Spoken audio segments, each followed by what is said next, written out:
Hi hello ನಮಸ್ಕಾರ ಸ್ನೇಹಿತರೆ. ಇಲ್ಲಿ ಭಾರ್ಗವಿ ನಿಜಕ್ಕೂ ಕೂಡ ನಾನು ಹೊರಗಡೆ ಬರ್ತೀನಿ ಅನ್ನೋ ವಿಶ್ವಾಸದಲ್ಲಿದ್ದಾರೆ. ಖಂಡಿತವಾಗ್ಲೂ ಇಲ್ಲಿ ಜಿ ಪಿ ವಿರುದ್ಧವಾಗಿ ಯಾರೂ ಕೂಡ ಕೇಸ್ ತಗೊಳ್ಳೋದಿಲ್ಲ ಅನ್ನೋದು ಭಾರ್ಗವಿಗೂ ಕೂಡ ಗೊತ್ತಿದೆ. ಜೊತೆಗೆ ಯಾರ ಮೇಲೂ ಕೂಡ ಭಾರ್ಗವಿಗೆ ನಂಬಿಕೆ ಇಲ್ಲ. ಹಾಗಾಗಿ ತನ್ನ ಒಂದು ಕೇಸನ್ನು ತಾನೇ ತಗೋಬೇಕು ಅಂತ ಹೇಳಿ ಭಾರ್ಗವಿ ತೀರ್ಮಾನ ಮಾಡಿಕೊಂಡಿದ್ದಾರೆ. ಹಾಗಾಗಿ ಖಂಡಿತವಾಗ್ಲೂ ನಾನು ಜೈಲಿಂದ ಹೊರಗಡೆ ಬರ್ತೀನಿ, ಸಂಧ್ಯಾ ಸಾವಿಗೆ ನ್ಯಾಯ ಕೊಡಿಸ್ತೀನಿ ಅಂತ ಈ ಕ್ಷಣಕ್ಕೂ ಡೂಪ್ಲಿಕೇಟ್ ಸಂಧ್ಯಾ ಎದುರುಗಡೆ ಬಂದ ಮೇಲೂ ಕೂಡ ಭಾರ್ಗವಿ ಅಂದ್ಕೊಂಡಿದ್ದಾರೆ. ಹಾಗಿದ್ರೆ ಅವರು ಅನ್ಕೊಂಡಾಗೆ ಆಗತ್ತಾ ಅಥವಾ ಎಲ್ಲವೂ ಕೂಡ ಉಲ್ಟಾ ಹೊಡೆಯತ್ತಾ?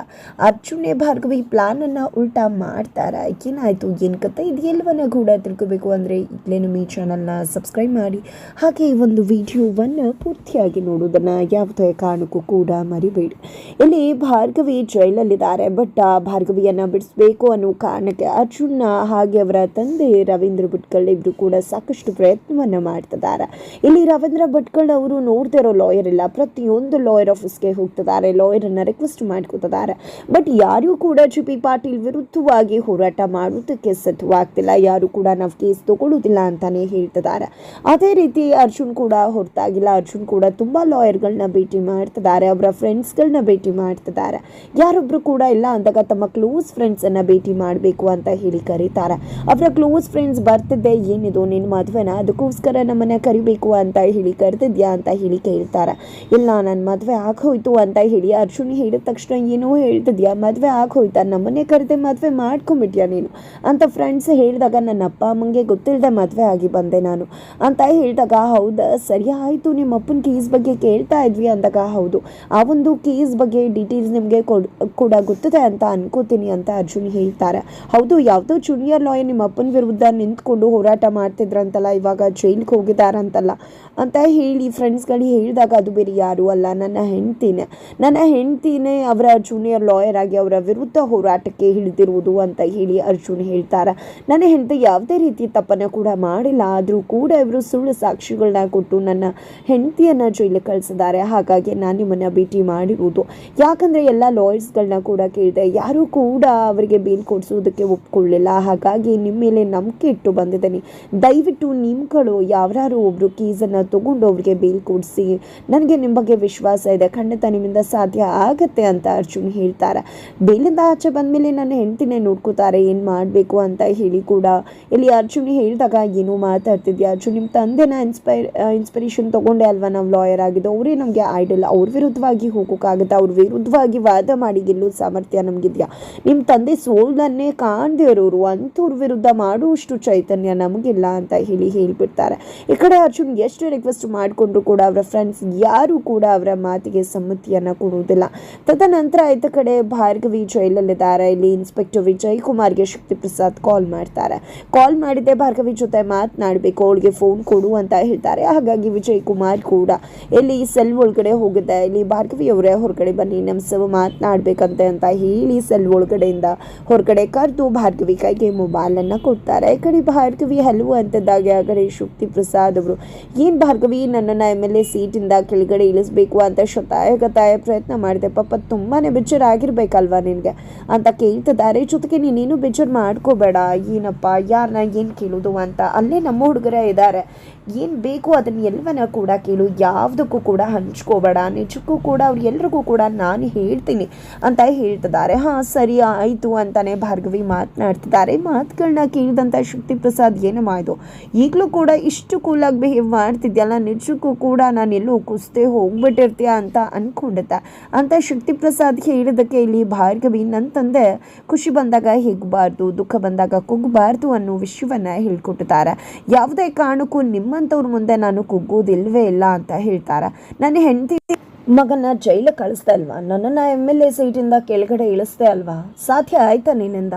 ಯಾವುದೇ ಕಾರಣಕ್ಕೂ ನನ್ನ MLA ಸೀಟಿಂದ ಕೆಳಗಡೆ ಇಳಿಸೋಕ್ಕಾಗೋದಿಲ್ಲ ಅಂತ ಹೇಳ್ತಿದ್ರೆ, ನಾನು ಹೊರಗಡೆ ಬಂದಿದ್ದೆ, ನಿಮ್ಗೆಲ್ರಿಗೂ ಕೂಡ ಶಿಕ್ಷೆ ಕೊಡಿಸ್ತೀನಿ, ಖಂಡಿತವಾಗ್ಲೂ ಒಳಗಡೆ ಇದ್ದೀನಿ ಅನ್ನೋ ಮಾತ್ರಕ್ಕೆ ಹೊರಗಡೆ ಬರೋದೇ ಇಲ್ಲ ಅಂತ ಏನಿಲ್ಲ ಅಲ್ವಾ ಅಂತ ಭಾರ್ಗವಿ ಹೇಳ್ತಿದ್ರೆ, ನಾನು ಸಿಟ್ಟಿಂಗ್ MLA ಅನ್ನೋದನ್ನು ಮರೆತುಬಿಟ್ಯಾ ಭಾರ್ಗವಿ?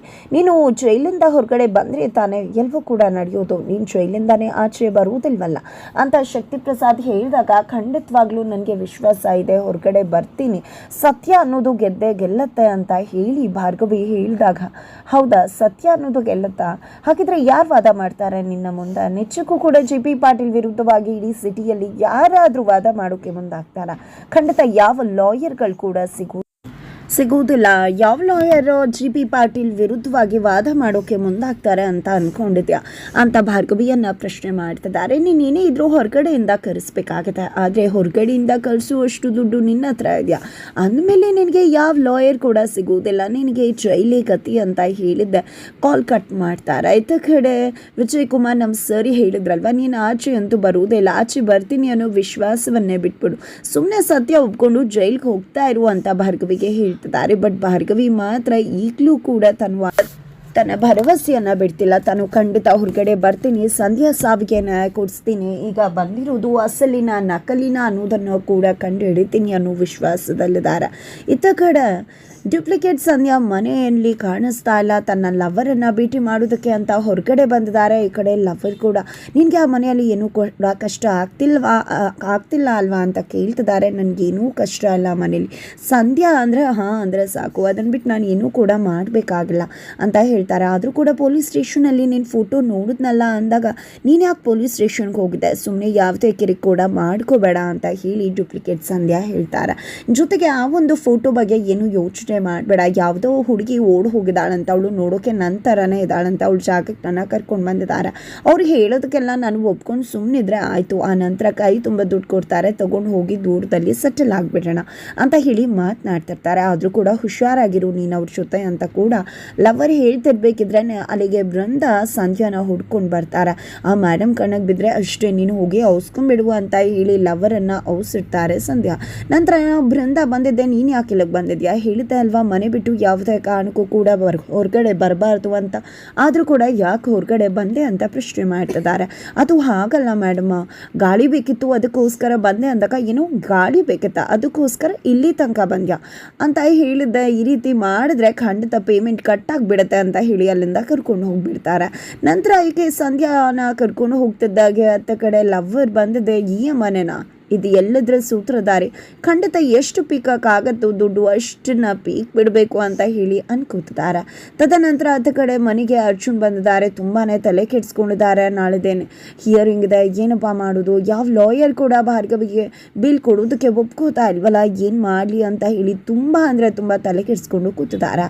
ಅಲ್ಲಿಗೆ ವಂದನಾ ಮತ್ತು ಬೃಂದ ಇಬ್ಬರು ಕೂಡ ಬರ್ತಾರೆ. ಅರ್ಜುನನ್ನು ನೋಡಿದ್ದೆ, ಇಲ್ಲಿ ಬೃಂದ ನೋಡು ವಂದನಾ, ಅರ್ಜುನ್ಗೆ ಹತ್ರ ಆಗೋದಕ್ಕೆ ಇದೇ ಸರಿಯಾದ ಸಮಯ, ಎಷ್ಟು ಸಾಧ್ಯ ಆಗುತ್ತೋ ಅರ್ಜುನ್ಗೆ ಅಷ್ಟು ಹತ್ರ ಆಗೋಕೆ ಟ್ರೈ ಮಾಡು, ಫಸ್ಟು ನಾನು ಹೋಗಿ ಮಾತನಾಡ್ತೀನಿ, ತದನಂತರ ನೀನು ಬಾ ಅಂತ ಹೇಳಿ ಇಲ್ಲಿ ಬೃಂದ ಹೋಗಿ ಅರ್ಜುನ್ ಜೊತೆ ಮಾತನಾಡೋಕ್ಕೆ ಮುಂದಾಗ್ತಾರೆ. ಏನಾಯಿತು ಅರ್ಜುನ್, ಭಾರ್ಗವಿಗೆ ಬೇಲ್ ಸಿಗೋಕೆ ವ್ಯವಸ್ಥೆ ಮಾಡಿದ್ಯಾ, ಲಾಯರ್ ಸಿಕ್ಕಿದ್ರ ಅಂತ ಕೇಳ್ತಿದ್ರೆ, ಇಲ್ಲ ಅದಕ್ಕೆ ಖಂಡಿತವಾಗ್ಲೂ ಯಾವುದೇ ಲಾಯರ್ ಕೂಡ ಒಪ್ಕೋತಾ ಇಲ್ಲ, ನಾನು ಕೂಡ ತುಂಬ ಪ್ರಯತ್ನ ಮಾಡಿದೆ, ನಾಳಿದ್ದೇ ಹಿಯರಿಂಗ್ ಇದೆ, ಬೇಲ್ ಸಿಗಬೇಕು, ಬಟ್ ಲಾಯರ್ಗಳೇ ಸಿಗ್ತಿಲ್ಲ, ಯಾರೂ ಕೂಡ ಅಪ್ಪನ ವಿರುದ್ಧವಾಗಿ ವಾದ ಮಾಡೋಕ್ಕೆ ಮುಂದಾಗ್ತಾ ಇಲ್ಲ, ಅದೇ ತಲೆನೋವಾಗ್ಬಿಟ್ಟಿದೆ ನನಗೆ ಅಂತ ಅರ್ಜುನ್ ಹೇಳಿದಕ್ಕೆ, ಹಾಗಿದ್ರೆ ನನ್ನ ತಂಗಿ ಬರುವುದಿಲ್ವಾ, ಅವಳು ಜೈಲಲ್ಲಿ ಉಳ್ಕೊಂಡ್ಬಿಡ್ತಾಳೆ ಅಂತ ಹೆವಿ ಡ್ರಾಮಾ ಮಾಡ್ತಿದ್ದಾರೆ ಬೃಂದ. ಬಟ್ ಮನಸ್ಸಲ್ಲಿ ಮಾತ್ರ ನಾನೇ ತಾನೇ ಎಲ್ಲರ ಹತ್ರ ಹೋಗಿ ಈ ಕೇಸು ಶಕ್ತಿ ಪ್ರಸಾದ್ಗೆ ಸಂಬಂಧಪಟ್ಟಿದ್ದು, ಯಾರು ಕೂಡ ತಗೋಬಾರ್ದು ಅಂತ ಹೇಳಿರೋದು, ಅಂದಮೇಲೆ ಯಾರು ತಾನೇ ತಗೊಳೋಕೆ ಬರ್ತಾರೆ ಕೇಸನ್ನು ಅಂತ ಅನ್ಕೋತಿರ್ತಾಳೆ. ಅಷ್ಟರಲ್ಲಿ ವಂದನಾನ ಬಾ ಅಂತ ಕನಸನ್ನೇ ಮಾಡ್ತಾರೆ ಬೃಂದ. ನಂತರ ವಂದನಾ ಕೂಡ ಅಲ್ಲಿಗೆ ಬರ್ತಾರೆ. ಬರ್ತಿದ್ದಾಗನೇ ಏನಾಯಿತು ಅರ್ಜುನ್, ನೀನು ಊಟನೇ ಮಾಡಿಲ್ಲ ಅಲ್ವಾ, ಇರು ಊಟ ತೊಗೊಂಡು ಬರ್ತೀನಿ ಅಂತ ಹೇಳಿ ಊಟ ತೊಗೊಂಡು ಬಂದು ತಿನ್ನು ಅರ್ಜುನ್ ಅಂತ ಹೇಳ್ತಿದ್ರೆ, ನನಗೆ ಬೇಕಾಗಿಲ್ಲ, ಬೇಕು ಅಂದರೆ ನೀನು ಊಟ ಮಾಡ್ಕೊ, ನನಗೆ ಯಾಕೆ ಹಿಂಸೆ ಮಾಡ್ತಿದ್ಯಾ, ನೀನು ಕೇರಲ್ಲ, ನನಗೆ ಬೇಕಾಗಿಲ್ಲ ಅಂತ ಅರ್ಜುನ್ ಖಡಕ್ಕಾಗಿ ಹೇಳಿಬಿಡ್ತಾರೆ. ಅದಕ್ಕೆ ಇಲ್ಲಿ ಬೃಂದ, ಏನು ಮಾಡ್ತಿದ್ಯಾ ಅರ್ಜುನ, ವಂದನಾ ಕೂಡ ನೀನು ತಿಂಡಿ ತಿಂದಿಲ್ಲ ಅಂತ, ಅವಳು ಕೂಡ ಊಟನೇ ಮಾಡಿಲ್ಲ ಗೊತ್ತಾ ಅಂದಾಗ, ಯಾರು ಹೇಳಿದ್ದು ಇವಳಿಗೆ ಇಷ್ಟೆಲ್ಲ ಕೇರ್ ತೋರಿಸ್ಬೇಕು ನನಗೆ ಅಂತ ಅರ್ಜುನ್ ಹೇಳಿದಕ್ಕೆ, ಏನು ಅರ್ಜುನ್ ಇಷ್ಟೆಲ್ಲ ಆದರೂ ಕೂಡ ನೀನು ಅವಳ ಬಗ್ಗೆನೇ ಯೋಚನೆ ಮಾಡ್ತಿದ್ಯಾ, ಜೈಲಿಗೆ ಹೋದರೂ ಕೂಡ ನಿನ್ಗೆ ಅವಳ ಮೇಲಿರೋ ಪ್ರೀತಿ ಕಡಿಮೆನೇ ಆಗಿಲ್ವಾ, ಅವಳು ಜೈಲಿಂದನೇ ಬರಲಿಲ್ಲ ಅಂದರೆ ಏನು ಮಾಡ್ಕೋತೀಯ ನೀನು ಅಂತ ಹೇಳಿ ವಂದನಾ ಕೇಳ್ತಿದ್ದಾಗೆ ಅರ್ಜುನ್ ಶಾಕ್ ಆಗ್ತಾರೆ. ಜೊತೆಗೆ ನಾನು ಭಾರ್ಗವಿಯನ್ನು ಜೈಲಿಂದ ಕರ್ಕೊಂಡು ಬಂದೇ ಬರ್ತೀನಿ ಅಂತ ಶಪಥ ಮಾಡ್ತಾರೆ. ಕೊನೆಗೂ ಹಿಯರಿಂಗ್ ಡೇಟ್ ಬಂದೇ ಬಿಟ್ಟಿದೆ. ಭಾರ್ಗವಿಯನ್ನು ಪೊಲೀಸವರು ಕರ್ಕೊಂಡು ಕೋರ್ಟ್ಗೆ ಹಾಜರಾಗ್ತಿದ್ದಾರೆ. ತಂದೆ ರವೀಂದ್ರ ಭಟ್ಕಳ್ ಅವರು ಭಾರ್ಗವಿ ಹತ್ರ, ನೋಡಮ್ಮ ಎಲ್ಲ ಲಾಯರ್ಗಳ ಹತ್ರ ಕೂಡ ಮಾತನಾಡ್ತಾರೆ, ಆದರೆ ಯಾರೂ ಕೂಡ ಈ ಕೇಸನ್ನು ತೆಗೆದುಕೊಳ್ಳೋಕೆ ಒಪ್ಕೋತಿಲ್ಲ ಅಂತ ಹೇಳ್ತಾರೆ. ನಿಜಕ್ಕೂ ಕೂಡ ಭಾರ್ಗವಿಗೆ ಇದು ಎಕ್ಸ್ಪೆಕ್ಟೆಡ್ ಆಗಿತ್ತು. ತದನಂತರ ಇಲ್ಲಿ ಕಟ್ಟೆ ಮೇಲೂ ಬಂದು ನಿಂತ್ಕೋತಿದ್ದಾಗೆ, ಏನಮ್ಮ ನಿನ್ನ ಪರ ಯಾರಾದರೂ ಲಾಯರ್ ಬಂದ್ರ ಅಂತ ಕೇಳ್ತಿದ್ರೆ ನನಗೆ ಯಾರ ಮೇಲೂ ಕೂಡ ವಿಶ್ವಾಸ ಇಲ್ಲ ಅಂತ ಹೇಳ್ತಾರೆ ಭಾರ್ಗವಿ. ಹಾಗಿದ್ರೆ ನಾವೇ ಪಬ್ಲಿಕ್ ಪ್ರಾಸಿಕ್ಯೂಟರ್ನ ನಿನಗೆ ಕೊಡೋಣವಾ, ಅಪಾಯಿಂಟ್ ಮಾಡೋಣವಾ ಅಂತ ಹೇಳಿ ಜಡ್ಜ್ ಕೇಳಿದಕ್ಕೆ ಇಲ್ಲ, ನನಗೆ ಯಾರ ಮೇಲೂ ಕೂಡ ನಂಬಿಕೆ ಇಲ್ಲ, ಅದಕ್ಕೋಸ್ಕರ ನನ್ನ ಕೇಸನ್ನು ನಾನೇ ವಾದ ಮಾಡಬೇಕು ಅಂತ ಅಂದ್ಕೊಂಡಿದ್ದೀನಿ, ಅದಕ್ಕೆ ಅವಕಾಶ ಮಾಡಿಕೊಡ್ಬೇಕು ಅಂತ ಹೇಳಿ ಜಡ್ಜನ್ನು ಕೇಳ್ತಿದ್ದಾಗೇ ಅಲ್ಲಿಗೆ ಒಬ್ಬರು ಪಿಟಿಷನ್ ತೊಗೊಂಡು ಬರ್ತಾರೆ. ನಿನ್ನ ಒಂದು ಕೇಸನ್ನು ಯಾರು ಪಿಟಿಷನ್ ಹಾಕಿದಾರಲ್ವ, ನಿನ್ನ ಪರವಾಗಿ ಯಾರು ಲಾಯರ್ ಬರ್ತಿದ್ದಾರೆ ಅಂತ ಜಡ್ಜ್ ಹೇಳ್ತಿದ್ದಾಗೆ ಎಲ್ಲರೂ ಕೂಡ ಯಾರಿರ್ಬೋದು ಅಂತ ದಿಟ್ಟ ಕಣ್ಣಿಂದ ನೋಡ್ತಿದ್ದಾರೆ. ಈ ಕಡೆ ಜೆ ಪಿ ಪಾಟೀಲ್ಗಂತೂ ಬಿಗ್ ಶಾಕ್ ಆಗಿದೆ ಯಾರು ಅಂತ. ಅದಕ್ಕಿಂತ ಬಿಗ್ ಶಾಕ್ ಆಗೋದು ಅದು ಬೇರೆ ಯಾರು ಅಲ್ಲ, ಅವರ ಪ್ರೀತಿಯ ಮಗ ಅರ್ಜುನ್ ಪಾಟೀಲ್ LLB ಆಗಿ ಇಲ್ಲಿ ಭಾರ್ಗವಿ ಕೇಸನ್ನು ತೆಗೆದುಕೊಳ್ಳುವುದಕ್ಕೆ ಕೋರ್ಟ್ಗೆ ಎಂಟ್ರಿ ಕೊಡ್ತಿದ್ದಾರೆ. ಖಂಡಿತವಾಗ್ಲೂ ಇಲ್ಲಿ ಅರ್ಜುನ್ ಸುನಾಮಿ ಎಂಟ್ರಿಗೆ ಇಲ್ಲಿ ನಿಜವಾಗ್ಲೂ ಧೂಳಿಪಟವಾಗಿದ್ದಾರೆ ಜೆ ಪಿ ಪಾಟೀಲ್ ಅಂತಾನೆ ಹೇಳ್ಬೋದು. ಕೊನೆಗೂ ತನ್ನ ಹೆಂಡತಿಯನ್ನ ಬಿಡಿಸ್ಕೊಂಡು ಹೋಗೋದ್ರಲ್ಲಿ ಅರ್ಜುನ್ ಯಶಸ್ವಿ ಆಗ್ತಾರೆ. ಬೇಲನ್ನ ಕೊಡಿಸೋದ್ರ ಮುಖಾಂತರ ಜೆ ಪಿ ಪಾಟೀಲ್ ವಿರುದ್ಧ ಜೈಭೇರಿಯನ್ನ ಬಾರಿಸಿದ್ದಾರೆ. ಇಷ್ಟು ದಿನ ತನ್ನ ಮಗ ಲಾಯರ್ ಆಗಬೇಕು ಅಂತ ಆಸೆ ಪಟ್ಟಿದ್ದಂತ ಜೆ ಪಿ ಪಾಟೀಲ್ ಮುಂದೆ ಮಗ ಲಾಯರ್ ಆಗಿ ಬಂದರೂ ಕೂಡ ಇವತ್ತು ನಿಜಕ್ಕೂ ಜೆ ಪಿ ಪಾಟೀಲ್ ಕುಸಿದು ಹೋಗ್ತಿದ್ದಾರೆ.